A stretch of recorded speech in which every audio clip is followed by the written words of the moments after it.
Assalamualaikum warahmatullahi wabarakatuh. Waalaikumsalam warahmatullahi wabarakatuh. Oke, di sini saya akan bercerita tentang buku ini yang berjudul Keajaiban Menyantuni Anak Yatim karya Mujahidin Nur.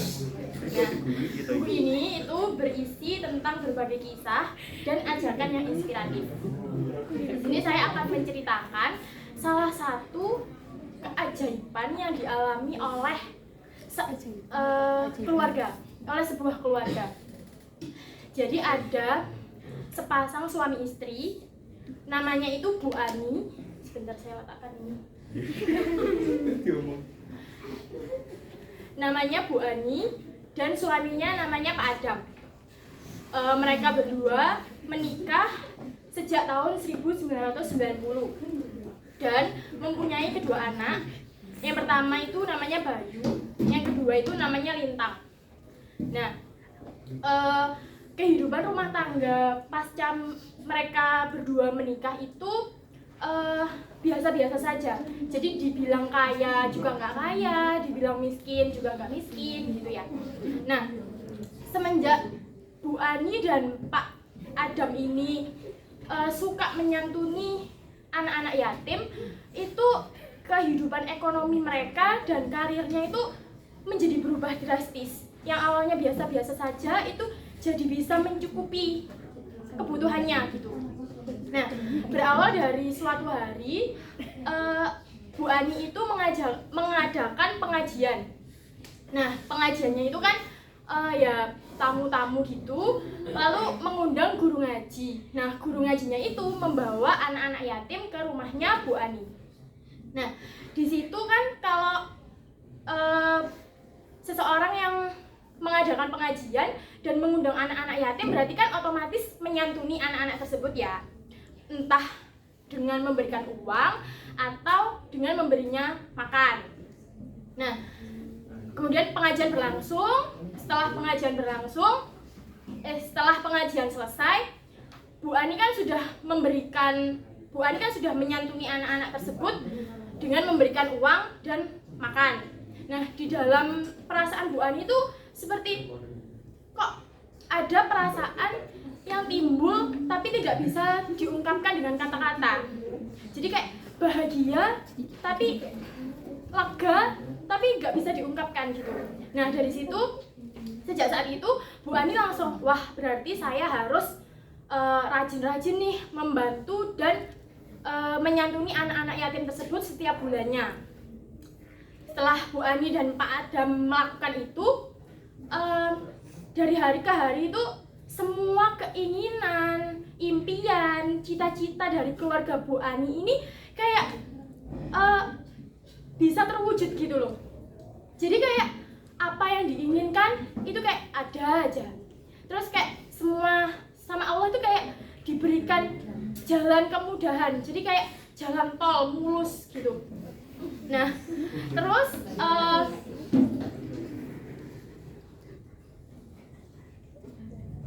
salah satu keinginan Bu Ani dan Pak Adam itu adalah pergi ke Baitullah.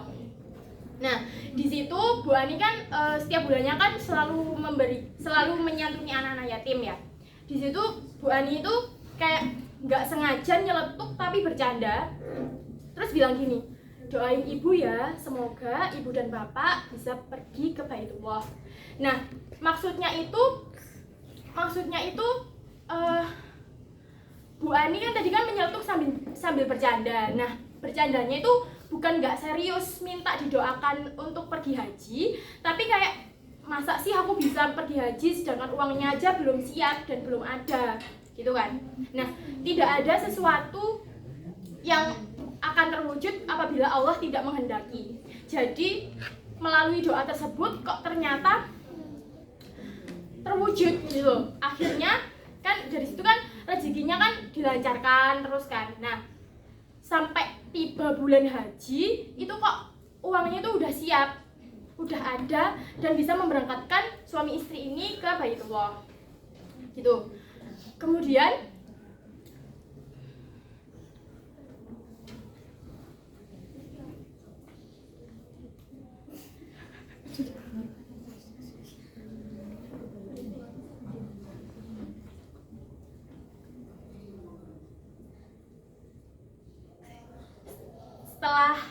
sudah selesai ini pergi hajinya, sudah pulang ya. Terus Bu Ani ini kan merasa kayak, wah, apa yang saya inginkan dan apa yang saya impikan kok terwujud berkat doa-doa anak-anak yatim. Terus Ibu Ani akhirnya kayak, ini anakku tadi yang pertama kan namanya Bayu. Nah itu anaknya itu mau itu seleksi masuk perguruan tinggi SBM. Nah sama kan berarti kan kalau SBM kan ingin masuk ke perguruan tinggi negeri. Nah di situ Bu Ani rajin-rajin untuk menyantuni anak-anak yatim dan berharap agar didoakan supaya anaknya Bayu ini bisa lolos SBM dan masuk ke perguruan tinggi negeri yang diinginkan. Ternyata terwujud juga. Kemudian yang anaknya Bu Ani yang kedua, perempuan yang namanya Lintang itu mengidap autis. Nah, terus kan Bu Ani itu selalu menanamkan ke kedua anaknya ini untuk merayakan ulang tahun bersama anak-anak yatim itu tadi. Karena menurut Bu Ani, kalau ulang tahun yang berkah dan dihitung sebagai ibadah itu dirayakan bersama orang-orang yang membutuhkan. Nah, orang-orang yang membutuhkan itu salah satunya adalah anak yatim. Nah, dari situlah Lintang yang berlatar belakang khusus itu setiap ulang tahun selalu dirayakan di panti asuhan. Nah, di situ kan Lintang itu kayak kalau misalnya bergaul sama teman-teman yang ada di kompleknya itu kayak dipojokkan, kamu kurang gitu-gitu kan. Tapi waktu dia berkumpul dengan anak-anak yang berada di panti asuhan itu mereka merasa nyaman. Jadi kayak aku di sini dihargai gitu loh. Jadi dia suka kalau bertemu dengan anak-anak yatim tersebut. Nah, terus kan Bu Ani sama Pak Adam itu kan udah berusaha untuk mengobatkan anak ini, si Lintang. Kedua orang tuanya ini ingin Lintang itu seperti anak-anak yang normal. Nah, sudah diobatkan ke baik medis maupun alternatif, tapi itu nihil. Semuanya itu nggak bisa menyembuhkan. Akhirnya Bu Ani itu ide bilang ke suaminya, kalau gimana kalau Lintang ini diajak umroh gitu. Diajak umroh berdua sama ibunya saja. Nah, di situ kan tetangga-tetangganya mendengar kalau wah Lintang mau diajak umroh nih sama ibunya. Terus tetangga-tetangganya bilang, ngapain ngajak anak autis untuk umroh? Nanti kamu kewalahan karena menghadapi tingkah lakunya yang nggak bisa dikontrol, gitu kan?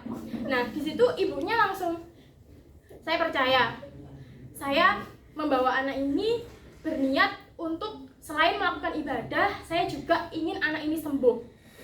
Saya akan meminta segala yang saya inginkan di sana, karena saya percaya di sana itu adalah tempat yang mujarab. Seperti itu. Kemudian Ibu Ani tidak berhentinya berdoa dari pagi, siang, sore hingga malam untuk dilancarkan segala urusannya.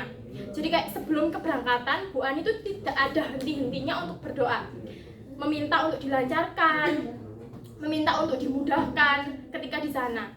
Nah, saat hari keberangkatan tiba, Lintang ini diam di dalam saat perjalanan menuju Mekah. Padahal perjalanan menuju Mekah itu kan memakan waktu yang lama, kurang lebihnya 9 jam.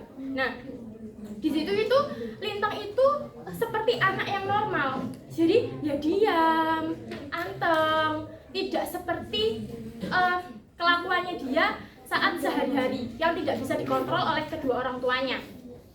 Kemudian di situ Bu Ani merasa terkejut loh, kok anak ini alhamdulillahnya bisa mengendalikan dirinya gitu loh.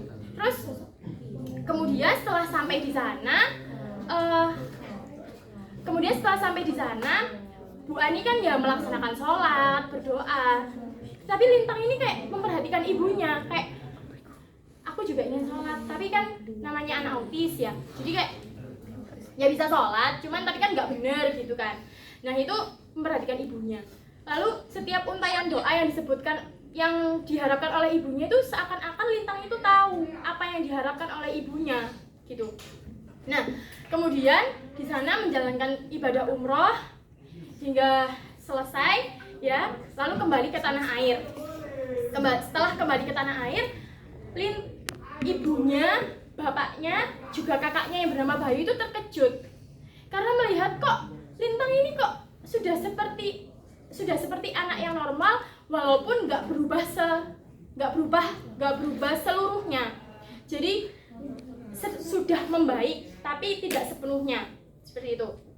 Kemudian Bu Ani membawa umroh lagi untuk kedua kalinya, dan di situ Lintang sudah seperti anak yang sangat normal dan seperti diberikan mukjizat bahwa Lintang itu sembuh dari autisnya.